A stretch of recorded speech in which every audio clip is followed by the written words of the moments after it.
Hi everyone, welcome back. Tonight I'm going to be reading The Snail and the Whale.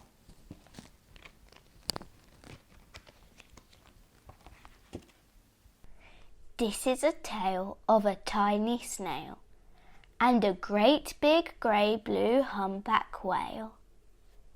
This is a rock as black as soot, and this is a snail with an itchy foot.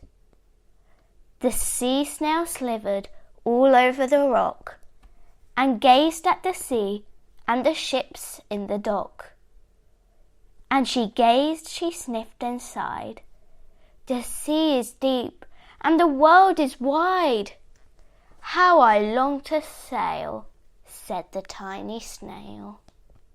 These are the other snails in the flock, who all stuck tight to a smooth black rock, and said to the snail with the itchy foot, "Be quiet, don't wiggle, sit still, stay put." But the tiny sea snail sighed and sniffed, then cried, "I've got it, I'll hitch a lift."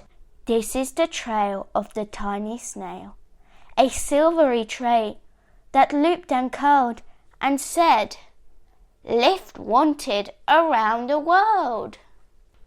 This is the whale who came one night when the tide was high and the stars were bright.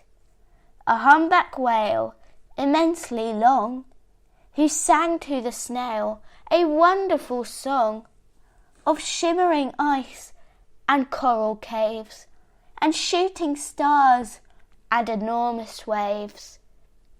And this is the tale of the humpback whale. He held it out of the starlit sea and said to the snail, "Come sail with me."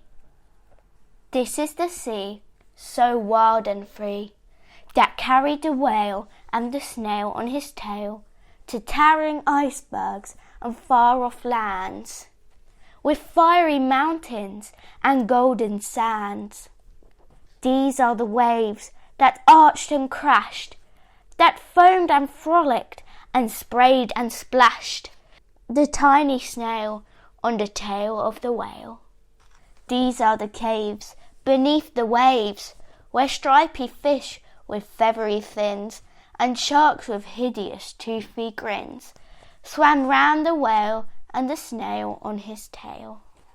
This is the sky, so vast and high, sometimes sunny and blue and warm, sometimes filled with a thunderstorm, with zigzag lightning flashing and frightening the tiny snail on the tail of the whale.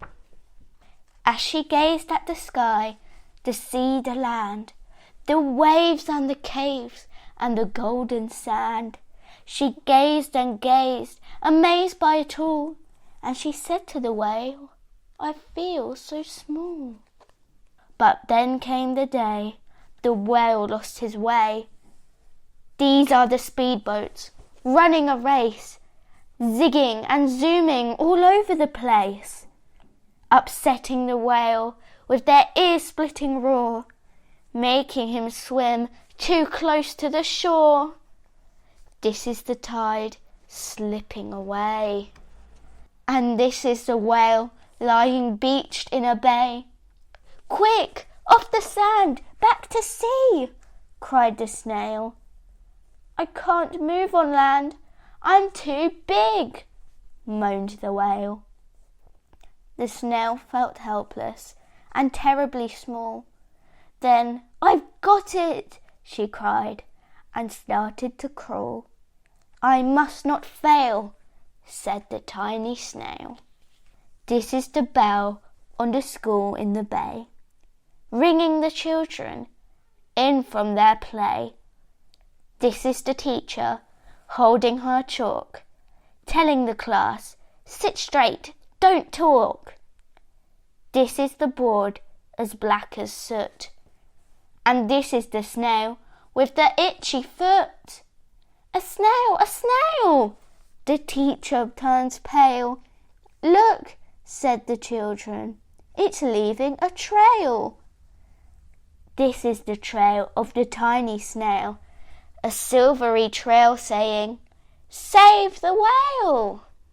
These are the children running from school, fetching the fireman, digging a pool, squirting and spraying to keep the whale cool. This is the tide coming into the bay, and these are the villagers shouting hooray as the whale and the snail travel safely away. Back to the dock and a flock on the rock, who said, "How's time flown, and haven't you grown?" And the whale and the snail told their wonderful tale of shimmering ice and coral caves and shooting stars and enormous waves, and of how the snail, so small and frail, with her looping, curling, silvery trail, saved the life of the humpback whale. Then the humpback whale held out his tail, and on crawled snail after snail after snail, and they sank to the sea as they all set sail on the tail of the grey-blue humpback whale. That story was called The Snail and the Whale. I hope you enjoyed it. See you tomorrow for another bedtime story. Good night.